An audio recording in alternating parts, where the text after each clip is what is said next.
ஒரு சிறிய கிராமம் இருந்தது. அங்குள்ள மக்கள் கடுமையாக உழைத்தார்கள். ஆனால் நிலம் பலன் தரவில்லை. திராட்சை தோட்டங்களில் கனிகள் இல்லை. அதனால் மக்களின் வாழ்க்கையில் அமைதியே இல்லை. அந்த கிராமத்தில் யோவில் என்ற இளைஞன் ஒருவன் வாழ்ந்தான். ஒரு நாள் அவன் தன் வயலில் விதை விதைத்தான். விதை விதைக்கும் போது அவன் இப்படியாக பிரார்த்தித்தான்: கர்த்தாவே, இந்த விதையோடு இதோ நான் உன் மீது கொண்டுள்ள நம்பிக்கையும் விசுவாசத்தையும் சேர்ந்தே விதைக்கிறேன்.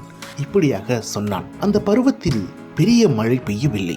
ஆனால் ஒவ்வொரு காலையும் வானத்திலிருந்து மென்மையான பனித்துளிகள் விழுந்தன. காய்ந்த மண் ஈரமடைந்தது. விதைகள் முளைக்கத் தொடங்கின. திராட்சை கொடிகள் நிறைந்த கனிகளை தந்தன. அதோடு அந்த ஊரும் மாறியது. சண்டைகள் நின்றன. பயம் மறைந்தது. மக்களின் மனங்களில் சமாதானம் பிறந்தது. அப்போது அந்த மக்கள் உணர்ந்தார்கள், தேவன் ஆசீர்வதிக்கும் போது அந்த விதையானது சமாதானத்தை உண்டாக்கும். நிலம் பலன் தரும். வானம் பனி தரும்.